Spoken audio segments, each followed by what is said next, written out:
Assalamualaikum warahmatullahi wabarakatuh. Hi guys, I want to introduce myself. My name is Khotima. I would like to present about negotiation skills. Okay friends, check it out. Negotiation is a method by which people settle differences. It is a process by which compromise or agreement is reached while avoiding argument and dispute. In any disagreement, individuals understandably aim to achieve the best possible outcome for their position or perhaps an organization they represent. However, the principles of fairness, seeking mutual benefit and maintaining a relationship are the keys to a successful outcome. Four stages of negotiation. First, preparation. Second, opening phase and exchanging information. Third, bargaining phase. And the last, agreement and closure. First, preparation. Preparation is instrumental to the success of the negotiation process. Being well prepared generates confidence and gives an edge to the negotiator. Preparation involves the following activities. 1. Gathering information. One needs to learn as much as one can about the problem and ascertain what information is needed from the other side. Understanding clearly the issues involved are also needed. 2. Leverage evaluation. Evaluation of one's leverage and the other party's leverage at the outset is important because there may be a number of things one can do to improve one leverage or diminish the leverage of the other side. 3. Understand the people involved. It is important to know the people with whom the negotiation is to take place. An understanding of their objectives, roles, and the issues likely to be raised by them will facilitate better handling of the situation during the negotiation process. 4. Report. It is helpful to establish a rapport with the opponent during the early stages, that is, before the bargaining process begins, is helpful.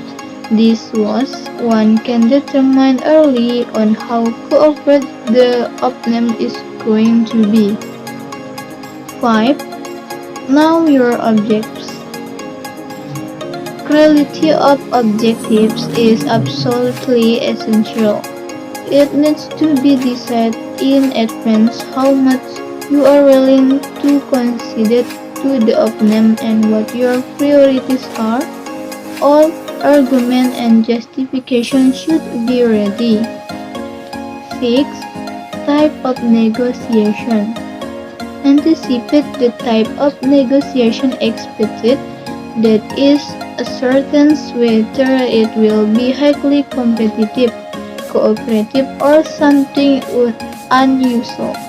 Whether the negotiation will be face-to-face, by fax, through a mediator, or in some other manner. And the last, plan. Decide on the negotiation approach and plan accordingly. The realization of the 7 preparation points is presentation.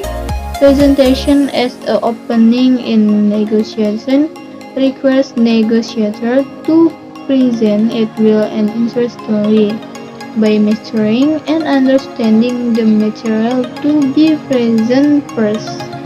The few mistakes that are made during the presentation have a big influence on the opponent's outlook on the future.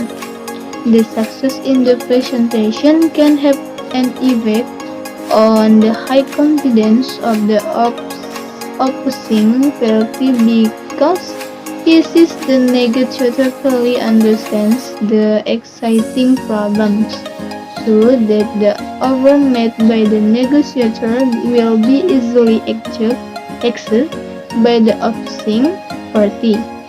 So that in making a presentation there are several important things that must be done, including introduction, communication, question and answer, and also ethics.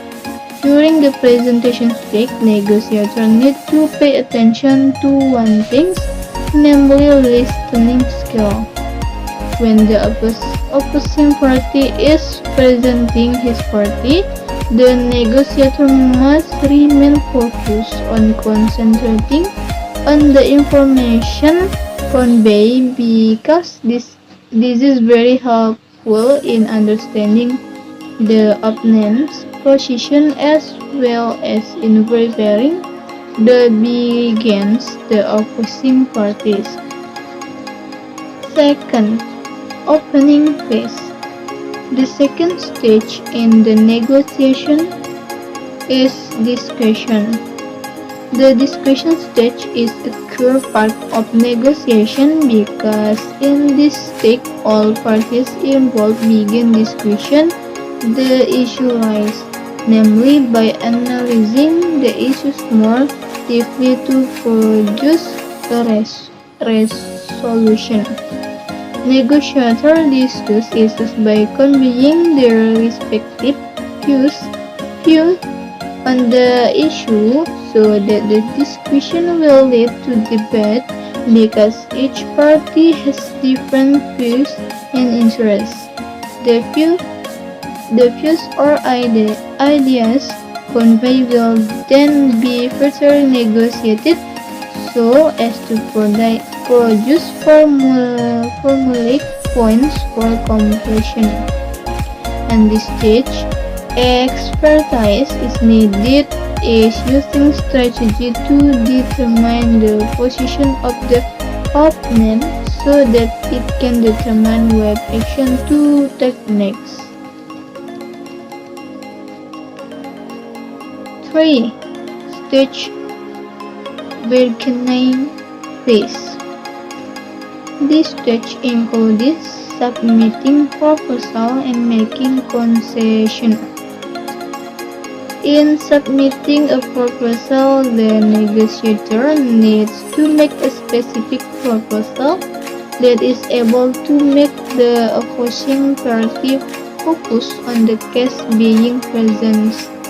Better yet, if the proposal submitted has a high target but is very realistic for the opponent's party, the proposal that is above will certainly bring benefits to the negotiator concerned.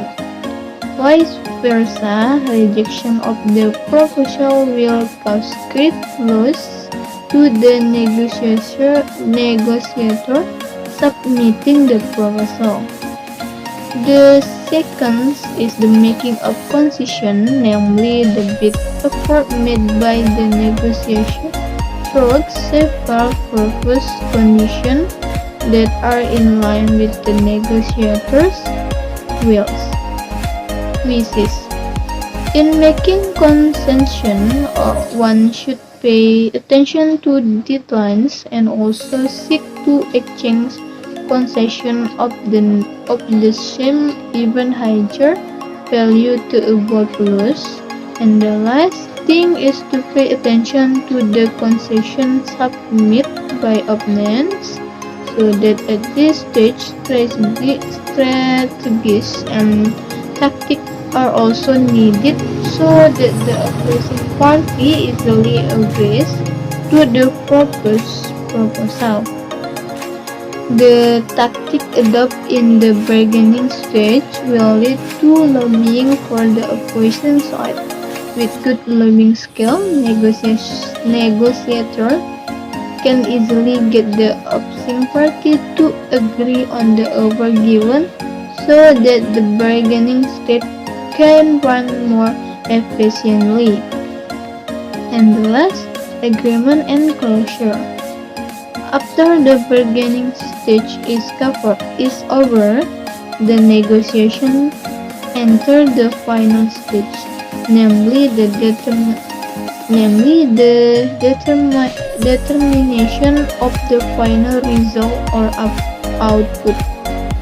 The output stage is the preparation of the final result in the form of a written decision, for example, in the form of a resolution or agreement. The final decision is the writing so that there is evidence that can represent the result of the negotiation so that things can be avoided, such as violation or claims outside the agreement. There are several elements that must be met in the final stage of negotiation. The first is that a collective agreement must be formed because negotiation cannot be set to end without the agreement of the parties involved. When a mutual agreement, the parties involved can understand the consequence of the agreement as well as the sanction for violating the agreement. And the last, the conclusion. The first element is presentation, which is the time when the negotiator positions himself and describes his interest and hope in the negotiation process. The second element is discussion, namely discussion and dialogue regarding the issues discussed during negotiation. Okay friends, thank you for your good attention. Sorry I have a mistake. Thank you. Wassalamualaikum warahmatullahi wabarakatuh.